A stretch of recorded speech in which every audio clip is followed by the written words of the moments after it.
잘했습니다. 박수 소리가 다른데요. 오늘 하나님께 영광을 돌립니다. 은혜 많이 받았습니다. 귀한 찬양에 감사합니다. 우리 옆에 분들과 함께 인사하시죠. 은혜와 평강이 함께 하시기를 바랍니다. 사도 바울이 쓰신 에베소에 보낸 편지의 내용들을 함께 살펴보면서 은혜를 나누기를 원합니다. 오늘 말씀인데요. 사도 바울의 기도가 이어지고 있습니다. 15절부터 시작하는데요. 이로 말미암아 그랬어요. 앞에 것을 받는 거죠. 지난주에 이런 말씀을 드렸습니다. 기억하셨으면 좋겠는데요. 하늘에 속한 신령한 복이라는 게 무엇이냐. 하나님이 우리에게 주신 복이에요. 근데 이것은 세상이 세속적인 게 아니라 하늘에 속한 신령한 복인데 그 대표적으로 중요한 것이 하나님이 우리를 선택하셨고 우리를 예정하셨고 우리를 구속하셨어요. 죄 사함으로 구원받게 해주셨어요. 간략하게 말하면 하늘의 신령한 복은 우리가 구원받았다는 증거로 사는 것입니다. 이 구원받은 증거를 사는 사람들, 우리 교인들이 어떻게 살기를 원하는가 하나님 앞에 기도하는 내용이 오늘 본문에 나와 있는 사도 바울이 에베소 교회에 사도 바울이 우리 교인들에게 주는 기도의 내용이고 그 기도의 내용을 살펴보는 것이 우리에게 은혜가 될 줄로 믿습니다. 15절을 이어서 이렇게 말씀하시죠. 주 예수 안에서 너희 믿음과 모든 성도를 향한 사랑을 나도 듣고 그랬어요. 소문이 들려왔어요. 에베소 교회에 소문이 들려왔는데 건강한 성장의 소식이 들려옵니다. 여기 마음에 새겨보십시오. 너희 믿음과 모든 성도를 향한 사랑을 들었다는 겁니다. 너희 믿음을 들었고요. 모든 성도를 향한 사랑의 소문을 들었던 것입니다. 믿음과 사랑 이렇게 간략하게 생각할 수 있죠. 믿음과 사랑. 우리가 성도의 온전한 성숙을 척도하는 아주 측량하는 중요한 도구입니다. 이렇게도 말할 수 있습니다. 구원받은 증거가 된다는 겁니다. 믿음과 사랑이 내 안에 있느냐. 내가 어떻게 구원받았음을 압니까? 내 안에 하나님을 향한 믿음이 있는가? 사랑이 있는가? 이게 증거가 된다는 것입니다. 우리의 온전한 믿음은 사랑의 실천으로 입증되고 실현되어야 합니다. 믿음이 사랑으로 드러날 수 있어야 한다는 말이죠. 유명한 칼빈의 주석에서 오늘 이 구절을 이렇게 주석합니다. 이 사도 바울은 믿음과 사랑을 그리스도인의 온전한 성숙이라고 요약하고 있다. 믿음과 사랑이 그리스도인들이 이루어가야 할 온전한 성숙의 내용이라는 것입니다. 여러분, 믿음과 사랑으로 소문난 사람들이 되시기를 바랍니다. 우리 교회가 믿음과 사랑으로 소문난 교회가 되기를 바랍니다. 그 책임이 우리에게 있습니다. 칭찬은 고래도 춤추게 한다의 저자인 켄 브랜차드가 쓴 사랑이 넘치는 교회라고 하는 책에 보면 이런 표현이 있습니다. 우리 교회가 이 지역에서 가장 사랑이 넘치는 곳이 아니라는 것에 충격을 받았다.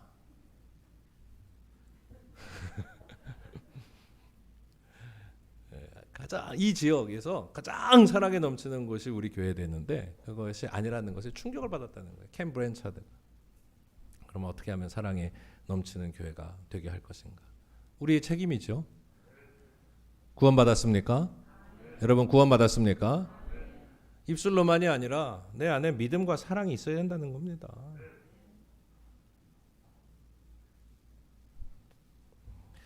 성도는 믿음으로 살아가며 이웃을 사랑하고 하늘에 소망을 두고 사는 사람입니다. 그래서 믿음, 소망, 사랑입니다.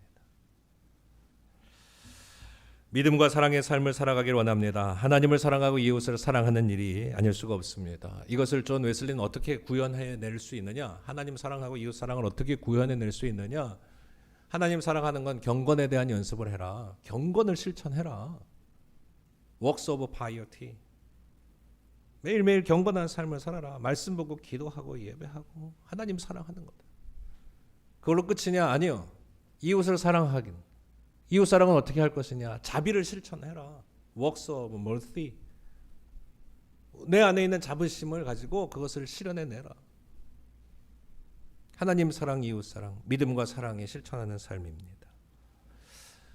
하나님의 계명을 준행하고 준수한다라는 것이 어떤 의미를 갖고 있을까요? 여러분 어떻게 이해하십니까? 하나님 신명기의 말씀, 모세 율법의 말씀에 보면 하나님 계명을 잘 지키면 반드시 복을 주신다 하셨잖아요. 그렇지 않으면 저주가 임할 것이다라고 분명하게 대비돼서 말씀하시잖아요. 제가 여러분들에게 묻겠습니다. 하나님 계명을 그러면 지킨다는 게 뭡니까 도대체? 안식일 잘 지키는 겁니까?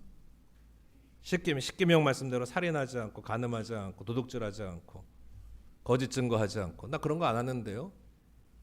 나 그런 거랑 거리 먼데요. 나는 법 없어도 지내는 사람인데요. 그럼 난 계명을 잘 지킨 사람입니까? 주일 잘 지키는데요. 나는 계명을 잘 지킨 사람입니까? 혹시 그렇게 생각하십니까?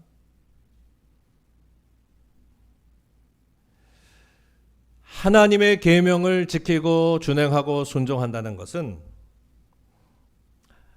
예수님께서 오늘 우리에게 주신 말씀이고 우리 하나님께서 오늘 우리에게 주시는 첫 번째 계명입니다. 마가복음 12장 30절과 31절. 제 말을 보태지 않겠습니다. 주님이 하신 말씀입니다.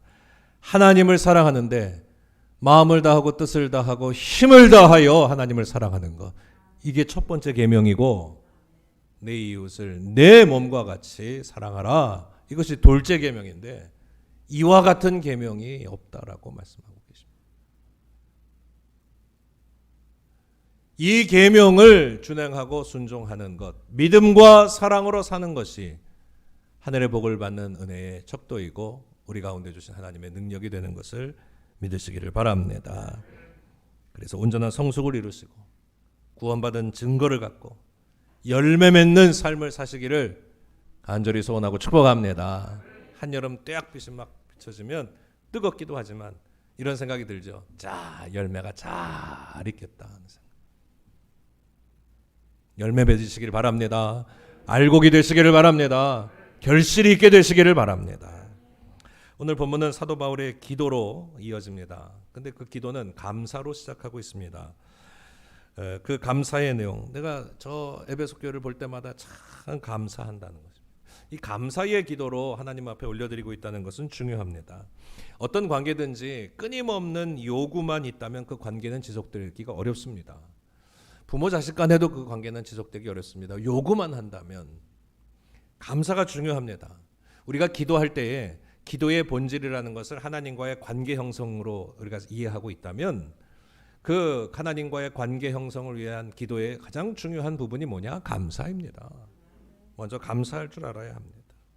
감사하는 마음으로 우리가 산다면, 감사하는 마음으로 어느 자리에서든 내가 서 있다면 우리의 관심과 초점이 궁핍한 데 있지 아니하고 하나님의 위대하심을 바라볼 수 있습니다. 감사한 마음으로 오늘 우리가 산다면, 어느 곳에든지 우리가 서 있다면 우리의 생각이 이기심 대신에 우리 하나님의 영광과 영화로움에 초점을 맞추어 살아갈 수 있습니다.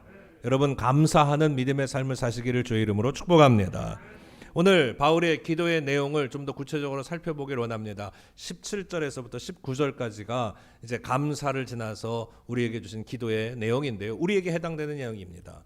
한번 읽어보겠습니다. 17절에서 19절 내용을 이렇게 보시면 우리가 15절부터 읽었잖아요. 19절까지가 한 문장입니다. 그래서 이해하기가 정말 어렵습니다.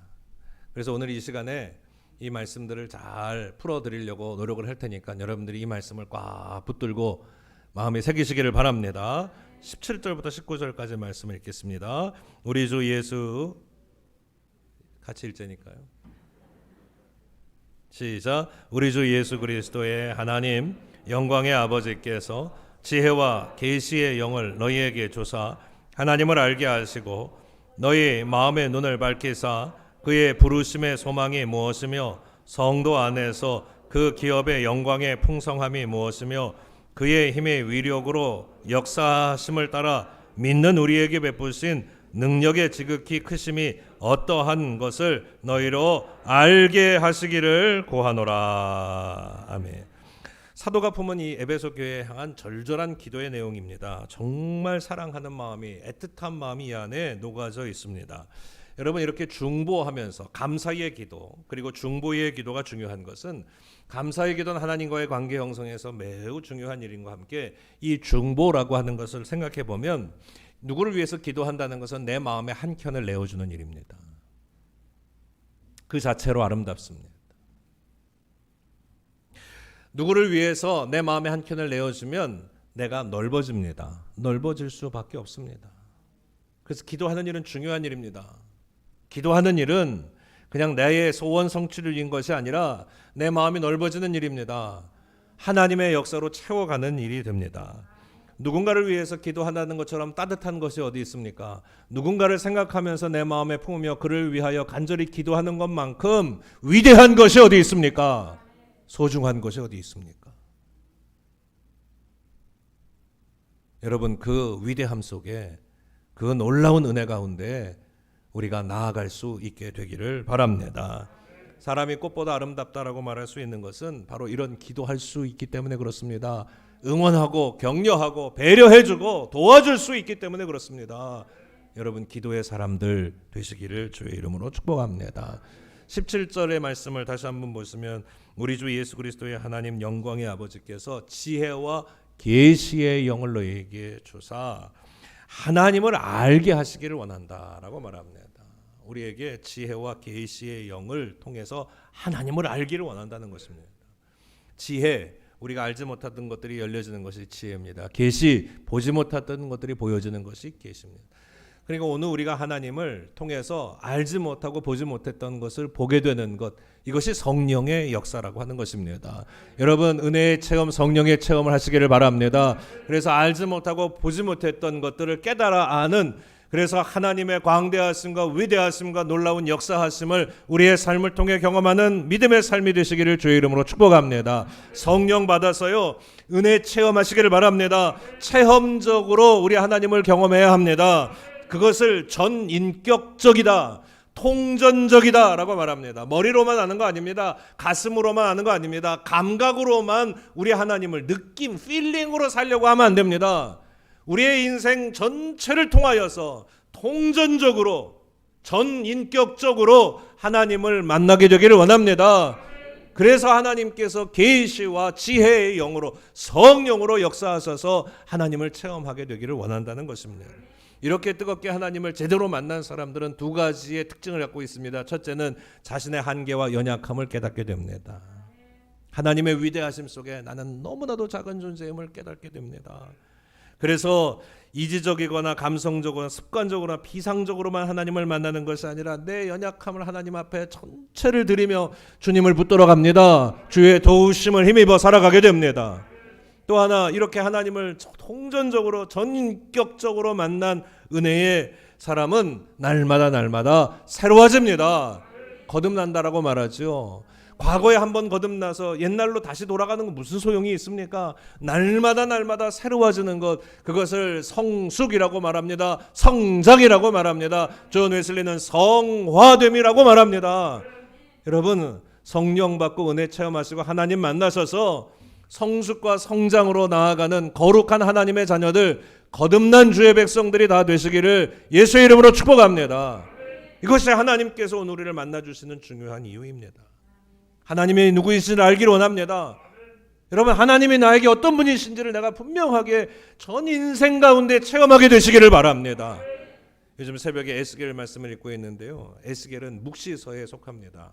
이 묵시라는 게 뭐냐 하면, 계시는 그냥 오늘 우리 하나님 앞에 들려주시는 말씀, 예언인데요, 묵시는 조금 더 차원이 좀 넓어요. 보여주시는 것을 말합니다. 그래서 예언은 그냥 듣는 일이라면 묵시는 보고 듣는 일입니다. 시청각입니다. 예언이 오디오블 한다면 묵시는 비디오블 한 거예요. 그래서 보여지는, 비전을 한 거예요. 그래서 듣기도 하고 보기도 하니까 훨씬 입체적이죠. 그러니까 에스겔서의 말씀이 그래서 훨씬 더 우리에게 생생하게 와닿습니다. 그만큼 어렵습니다. 들은 걸 전하는 것은 쉬운데요, 본 걸 전하는 건 훨씬 어렵기 때문에 사실상 내용은 더 어렵다고도 말할 수 있습니다. 그런데 제가 이 말씀 드리려는 것이 아니라, 이 묵시를 통해서 생생한 하나님을 체험하게 하시면서 하나님께서 에스겔서에 수도 없이 반복하시는 표현이 뭐냐 하면, 내가 여호와인 줄 너희가 알리라 하시는 거예요. 하나님이 누구인 줄 알아야 된다는 겁니다. 수없이 반복하십니다. 내가 여호와인 줄 너희가 알리라. 내가 여호와인 줄 너희가 알리라. 알아야 한다는 말이죠. 하나님이 어떤 분이신지, 어떤 일을 하시는지 알아야 한다는 것입니다. 우리의 눈이 가려져서 하나님을 외면하면 자기 욕망대로 살아갈 수밖에 없습니다. 하나님의 마음에 들려 살지 아니하고 자기 만족을 위해 살아갈 수밖에 없습니다. 그것이 오늘 우리의 연약한 인생입니다. 하나님 중심에 들려 하지 아니하고 오히려 하나님을 떠나게 됩니다. 소외됩니다. 외면합니다. 사울 왕이 그랬잖아요. 사울 왕이 하나님께서 왕으로 선택할 때는 남들보다도 이렇게 앉아있으면 머리 하나가 더 큰 사람이라 그랬어요. 그만큼 아주 왕자였습니다. 모양으로도 용모로도 체격으로도 지력으로도. 그런데 그 중심을 하나님 앞에 떠나게 될 때에 그는 하나님 앞에 외면받게 되었습니다. 반대로 다윗은 그 중심을 하나님 앞에 드렸을 때에 내 마음에 합한 자다. 내가 그 마음의 중심을 안다. 사랑하는 여러분, 그 마음의 중심을 가지고 우리 하나님을 경험하고 만나심으로 말미암아 하나님 앞에 붙들린 인생이 되시기를 주의 이름으로 축복합니다. 오늘 글을 쓰고 있는 이 사도 바울도 사울이었을 때, 두 명의 성경에 사울이 나오는 거예요. 그래서 사울이었을 때에 예수 믿는 자들을 박해하기 위해서 다메섹으로 가는 길에서 예수님을 만납니다. 사울아 사울아, 넌 왜 나를 박해하니? 나는 네가 박해하는 예수라. 그 자리에서 그의 눈이 비늘이 벗겨지는 것 같다 그랬어요. 비늘이 벗겨졌어요. 그 전까지는 내가 내 옳음으로, 내 의로, 내 주장으로, 내가 맞는 것으로만 막 이렇게 살았는데 그게 아니라 그 눈에 비늘이었다는 것입니다. 편견이었다는 것이죠. 잘못 살고 있었다는 것입니다. 우리의 인생은 그렇게 될 수밖에 없습니다. 그래서 우리 하나님을 제대로 만나야 합니다. 우리 하나님의 성령을 은혜로 체험해야 합니다. 그래야 우리가 하나님의 중심 가운데 서서 내 욕망의 실현으로서의 신앙이 아니라 하나님의 영광으로서의 믿음 생활을 하며 하나님이 높여 세워주시는 은혜들을 경험하게 될 줄로 믿습니다. 여러분, 그런 은혜의 체험이 오늘 우리의 삶에 있게 되시기를 주 예수의 이름으로 축원합니다. 하나님 살아계심을 우리가 어떻게 합니까? 그랬더니 어떤 목사님이 이렇게 얘기하는데, 아 맞다, 고개가 절로 끄덕이는데, 하나님 살아계심을 어떻게 합니까? 그랬더니 그 목사님이 그 물어본 분들한테 이렇게 대답하시더래요. 하나님한테 안 맞아봤어요? 하나님한테 안 맞아봤냐고요. 여러분, 하나님 앞에 겸손하셔야 합니다. 저 마음 중심을 가지고 하나님 앞에 서시기를, 그래서 우리 하나님을 만나는 은혜가 있게 되시기를 주의 이름으로 축복합니다. 기도의 내용이 18절 19절에 더 구체적입니다. 너의 마음의 눈을 밝히사, 다시 우리의 눈이 열려지기를 원하면서 세 가지의 기도의 내용이 나옵니다. 첫째는 부르심의 소망이 무엇인지, 부르심의 소망이 무엇인지. 두 번째는 성도의 기업의 풍성함이 무엇인지, 그 기업의 영광이 얼마나 풍성한지. 세 번째는 하나님께서 우리들에게 베푸신 능력이 얼마나 크신지, 이거 알게 되기를 원하노라. 이게 사도 바울이 다른 거 구하는 게 아니에요. 뭐 힘이 있어라, 건강해라, 뭐 위험에서부터 안전해라, 뭐 이게 아니고요. 진짜 하나님을 알게 되기를 원하는 거예요. 정말 하나님을 만나는데 어떤 하나님이냐? 첫째, 우리 안에 주신 부르심의 소망이 무엇인지. 두 번째, 기업의 영광의 풍성함이 무엇인지. 세 번째, 하나님의 능력이 얼마나 크신지. 이것 좀 알면 이 세상 어느 곳에서든지 하나님의 사람으로 승리하며 살아갈 수 있다는 것입니다. 우리도 알게 되기를 원합니다. 깨닫게 되기를 원합니다. 첫째는 부르심의 소망이 무엇인지 알아야 됩니다. 하나님께서는 우리의 부르심에 기대와 소망을 갖고 있습니다. 우리를 부르셔서 하나님의 기대, 하나님의 소망이 있다는 것이지요. 목적과 계획이 분명하시다는 것이죠. 하나님 우리를 부르실 때는 분명히 당신의 계획이 있습니다. 영어로 말하면 우리의 인생에 하나님이 디자인하십니다. 우리 하나님이 우리 인생의 디자이너시라는 거예요. 하나님은 우리 인생의 플래너가 됐습니다. 내가 내 인생의 플래너가 아닙니다. 하나님이 플랜하신 계획 속으로 우리가 살아가는 것이 하나님의 부르심의 소망을 이루어드리는 삶입니다. 여기 우리 하나님 부르신 이유가 있지 않을까요? 내 소원 성취를 위해서 이 자리에 오늘 우리가 막 길을 쓰고 살고 있습니까? 아니요. 하나님의 소원하심이 오늘 우리 안에 있다. 하나님의 콜링, 부르심에 분명한 기대와 소망이 있다는 사실을 믿으시기를 바랍니다. 우리는 이 부르심을 늘 주목해야 합니다. 하나님을 향하여 하나님 좋으신 분, 선하신 분, 하나님 좋으십니다. 좋으신 하나님, God is so good 이라고 우리가 찬양할 수 있는 것은 바로 우리를 향한 좋은 계획을 가지고 계시고 그 계획대로 우리를 부르셨고 그 계획을 이루실 분이시기 때문인 줄로 믿습니다. 좋으신 하나님 맞습니까? 그 하나님의 부르심이 오늘 안에 있음을 믿으시기를 바랍니다. 사도 바울은 빌립보서 3장 14절에 내가 표대를 향하여 나아가는데 그 표대는 위에서 부르신 부름의 상을 위하여 달려간다 그랬어요. 위에서 부르신 부름의 상, 하나님께서 위에서 부르신 부름의 상을 향하여 내가 오늘 표대를 향하여 하나님을 목적과 방향으로 두고 나아간다라고. 여러분, 오늘 우리의 삶이 너무 뻔한 이야기여서 정말 가슴에 와닿았으면 좋겠습니다. 하나님의 부르신 부름이 있다는 것입니다. 그 부름의 상을 위하여 달려가는 저와 여러분 될 수 있기를 주의 이름으로 축복합니다. 저는 이 부르심의 소망, 하나님의 부르심의 소망을 향하여서 생각할 때 오늘 우리에게 맡겨주신 그 부르심의 하나님의 기대들을 생각하지 않을 수 없습니다. 먼저는요, 이 나라와 민족을 하나님께서 부르신 부르심의 소망이 있지 않겠습니까? 여러분, 이런 거 좀 생각해 보셨습니까? 이 문제를 가지고 좀 기도하고 중보하고 계십니까? 매일매일 내 삶의 요 앞에 이 있는 목적만 바라보며 삽니까? 하나님이 부르신 부름의 소망, 저 하늘을 향한 오늘 우리의 이 상급을 향한 표대를 향한 오늘 우리의 노력이 무엇입니까? 하나님께서 이 나라 민족을 왜 부르셨는가? 내가 이 나라 민족의 부르심에 어떻게 응답하며 살아갈 것인가? 기도해야 하지 않을까요? 우리나라를 잘 살게 하셨습니다. 아마 저보다도 다 인생의 선배들도 많으시고 하시니까 우리 어렸을 적부터 그 위에 얼마나 우리가 가난했는지 우리 너무나 잘 알고 있습니다. 눈에 생생합니다. 잊어지지 않습니다. 최극빈국에서부터 개발도상국으로 어느덧 중진국으로 그러더니 선진국으로 우리가 이제는 그 대열에 섰습니다. 하나님의 은혜가 아닐 수가 없습니다. 이 민족이 구한말 생각해 보십시오. 얼마나 지독하게 가난했고 무지했고 우상숭배했고 악했었는지. 눈에 비늘이라고 그랬는데 진짜 비늘이 아니라 이건 진흙더미를 지고 있었던 이 민족에 하나님께서 소경의 눈을 띄어드시듯이 복음으로 우리에게 빛을 비추어 주셨습니다. 복음이 아니었으면 이 나라의 빛이 이룰 수 없었습니다. 우리 민족을 살려주셨습니다. 따라서 우리는 하나님의 거룩한 나라가 되어야 합니다. 온 전국의 방방곡곡에 산과 들과 바다에 동네 어귀마다 길마다 찬송과 찬양과 경배와 예배의 소리가 가득가득해야 합니다. 마지막 때 택함받은 거룩한 민족이 되어야 합니다. 제사장의 나라가 되어야 합니다. 하나님의 거룩하심을 드러내는 이 나라 민족이 되어야 합니다. 이 민족이 하나 되어 세계 열방의 평화로서 이바지해야 합니다. 주변 열강에 휘둘리는 나라가 아니라 우리나라를 한번 생각해 보세요. 이 대륙의 반도에 손잡이만도 못해요. 손잡이만도.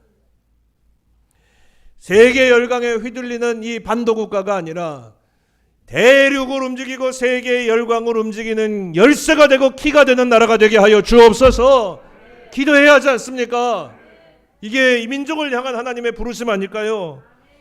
한 사람 한 사람이 바르고 정직하여 우상을 버리고 하나님 나라를 위해 세계 선교를 향해 나아가야 하지 않겠습니까? 하나님이 이 민족을 향해 부르시는 부름이 아닙니까? 그 소망이 이루어지게 되기를 원합니다. 너무 거창한가요? 교회를 향한 하나님의 부르심이 있지 않겠습니까?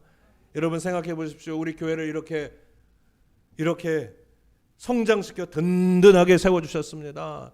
온 지역마다 교회들이 든든하게 세워져가 있습니다. 물론 연약한 교회도 있지만 하나님께서 이 나라의 이 민족의 이 교회들을 든든하게 세워주신 까닭은 부르심의 소망이 있지 않겠습니까? 민족의 복음을 위해 헌신하라는 것 아닙니까? 세계 선교의 전진기지가 되라고 하는 하나님의 부르심이 아닙니까? 적어도 우리는 못해도 오늘 우리는 한 민족이 반으로 갈라져서 우리는 이와 같이 큰 축복을 받는데 저 한쪽은 완전히 어둠의 땅이 되었다면 그 땅을 비춰야 하는 복음의 사명을 잃어버려서는 안 되지 않겠습니까? 교회가 그것을 잃어버려서는 안 되지 않겠습니까? 구제할 뿐만 아니라 복음의 능력을 전하기 위해서 최선을 다하고 붙들어주고 도와주고 일으켜주고 세워주고 하는데 우리 그리스도인들이, 우리 성도들이, 우리 교회가 앞장서야 하지 않습니까?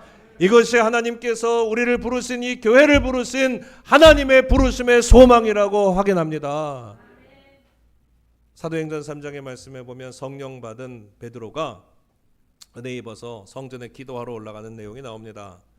근데 성전 미문 앞에 거린이 앉아 있어요. 나면서부터 일어나지 못했던 거린이었죠. 한 푼 줍시오, 한 푼 줍시오. 지나가는 사람들마다 구걸을 하고 있습니다.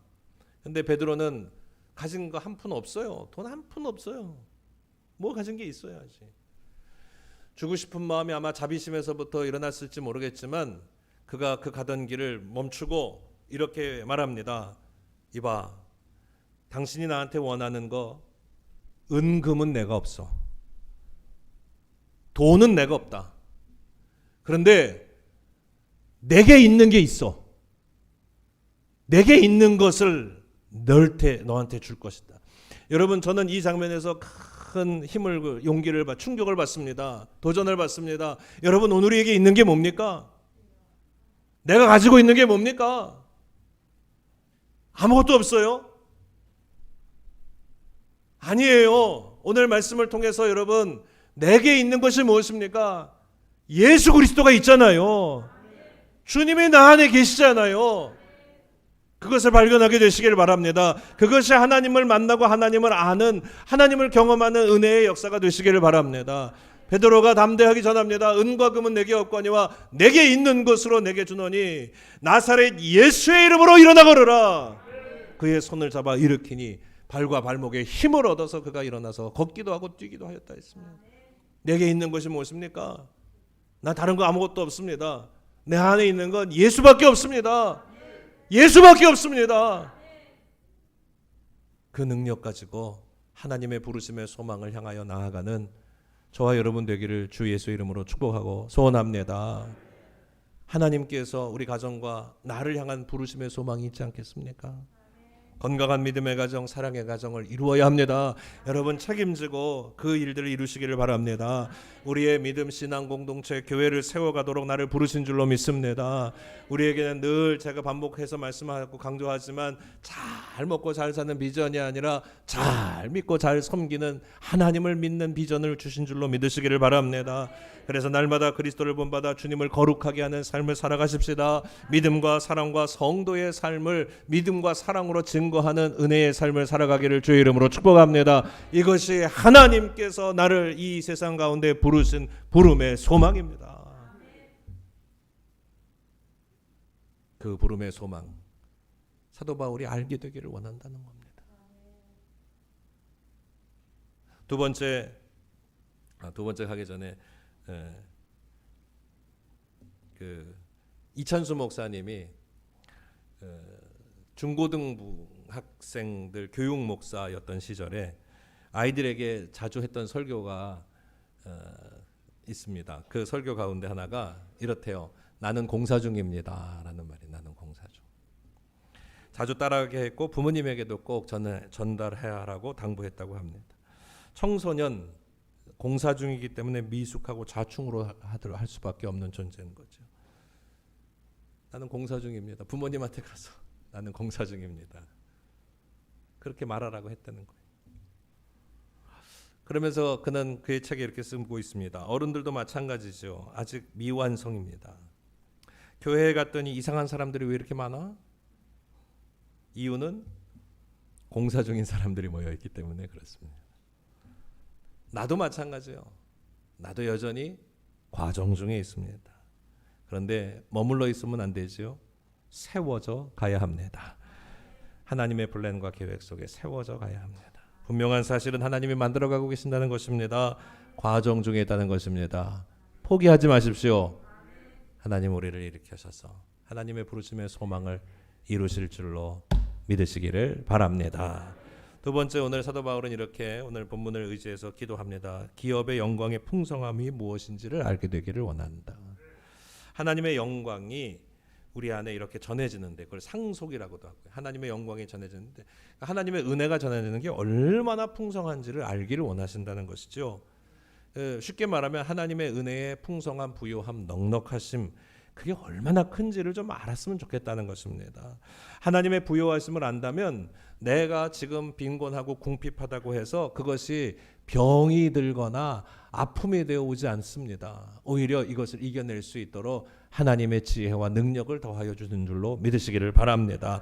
견딜 수 있게 하고 이길 수 있게 하실 뿐 아니라 하나님의 채우심을 통해서 날마다 우리 하나님의 공급자가 되어주시고 하나님 나의 삶을 채우시는 인생이라는 사실을 만나는 은혜가 있게 될 줄로 믿으시기를 바랍니다. 물론 하나님은 오늘 우리 안에 있는 이런 그릇이 있다면 이 그릇을 넘치고도 넘치도록 채워 가시는 분이면 틀림이 없습니다. 그런데 이런 생각도 해보십시다. 하나님의 풍성하심이라는 것은 내가 작은 그릇에 가득 채워주시는 것이 아니라 우리 그릇을 넓히시는 의미도 있을 겁니다. 믿으십니까? 나 그냥 이대로 그냥 간장종지만하게 살 겁니까? 아니요. 넓은 대접이 되어서 그 하나님께서 이루시는 풍성함의 축복을 더 넓혀가는 삶을 살아갈 수 있는 은혜가 있게 되시기를 바랍니다. 하나님의 풍성함이라는 것을 이런 차원에서 생각해 볼 수 있습니다. 내가 좋아하지 않았던 일에도 관심을 갖게 되는 것. 근데 하나님을 알기 전에, 하나님 만나기 전에 난 좋아하지도 않았어. 그것을 좋아하게 되는 것. 내가 보지 못했던 것을 보게 되는 것. 내가 하나님을 만나기 전엔 보지도 못했어. 이런 게 있는지도 몰랐는데 알게 되는 것. 내가 알지도 못하는 것을 알아차리고 깨닫게 되는 것. 내가 하나님을 만나기 전에 내가 이런 게 있는지, 이런 아픔이 있는지, 이런 문제가 있는지, 고통이 있는지, 고난이 있는지, 인생에 그 큰 깊이가 있는지 알지도 못했는데 깨닫게 되는 것. 내가 하나님을 경험하기 전에는 돌아보지도 않았던 것을 내가 하나님을 경험하고 나서 만나고 나선 어느덧 돌보고 있다는 사실이에요. 이게 하나님의 풍성하심 아닐까요? 그렇게 넓어진 영역과 지경에 하나님께서는 반드시 당신의 것을 채우시는 것을 믿으시기를 바랍니다. 그래서 시편 81편의 말씀을 기억합니다. 내 입을 크게 열라 내가 채우리라. 욕심을 채우시겠다는 것이 아닙니다. 우리를 그냥 배불러서 우리 만족하게 입에 이만큼 채우시겠다는 것이 아니죠. 하나님의 넓고 크심을 우리를 향하여 향한 하나님의 기대를 당신의 풍성하심으로 채워가시는 놀라운 은혜를 경험하게 되시기를 간절히 소원하고 축복합니다. 유명한 설교가인 스펄전 목사님이 이런 글을 남겼습니다. 그의 설교에 작은 은혜에 감사드리면서 더 큰 은혜를 구하십시오. 작은 것을 감사하면 더 큰 은혜를 주신다는 것이죠. 그가 소망을 주셨다면 믿음을 구하십시오. 믿음을 주셨으면 확신을 구하십시오. 온전한 확신을 얻었으면 기쁨을 구하십시오. 기쁨을 주셨으면 하나님의 그 영광 그 자체를 구하십시오. 우리가 구해야 할 것이 무엇인지 방향을 정하는 일입니다. 우리가 구해야 할 것이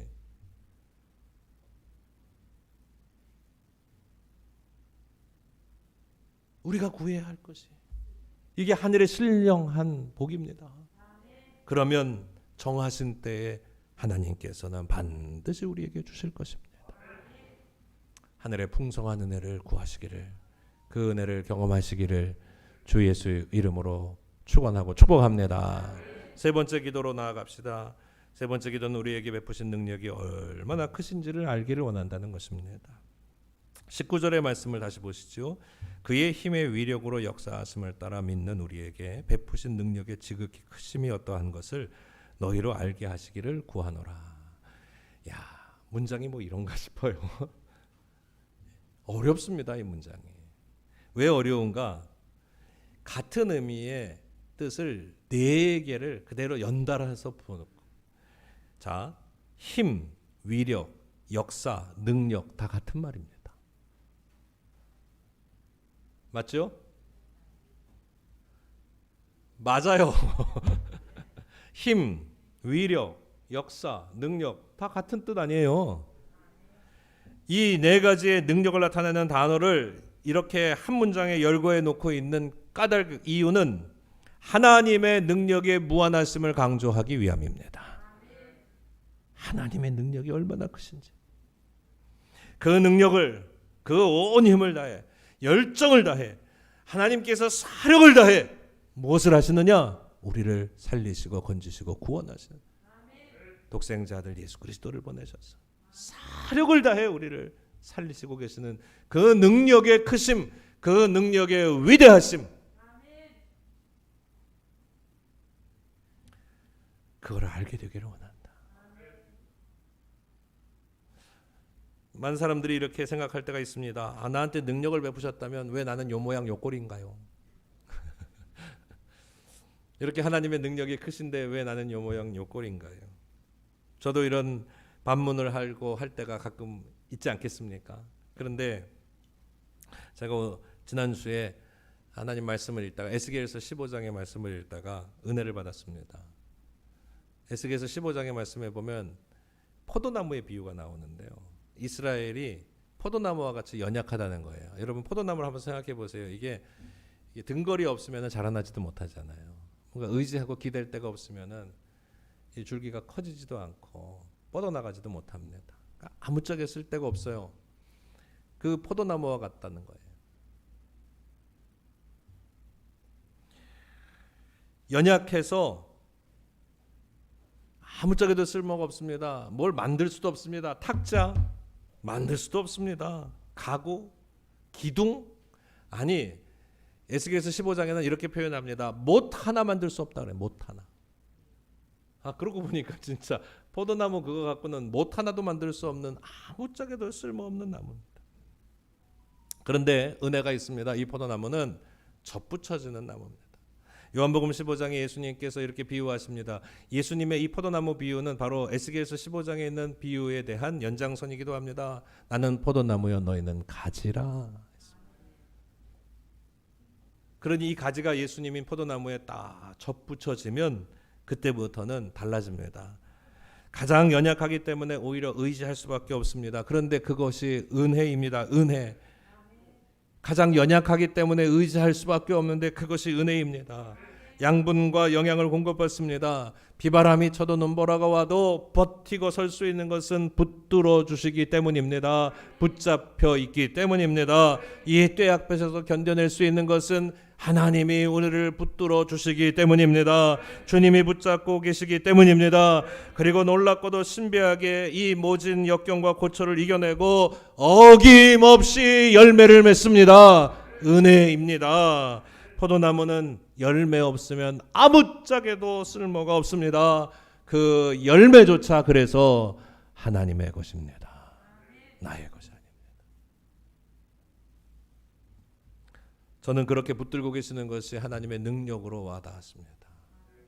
왜 나는 요 모양 요 꼴인가가 아니라 요 모양 요 꼴이기에 하나님을 의지할 수밖에 없고, 하나님 붙들고 그 능력의 크심, 강력하심, 그 능력의 베푸심으로 인해 내가 살고 열매를 맺을 수 있을 줄로 믿습니다. 이것을 깨달아 알게 되기를 원합니다. 내 영의 가장 깊은 곳 뿌리로부터 나를 붙잡고 계시고 살리고 먹이고 일으키시는 하나님의 은혜, 그 강력한 힘, 그 굳건한 능력, 그 놀라운 권능을 늘 체험하게 되시기를 주의 이름으로 축복합니다. 말씀을 맺겠습니다.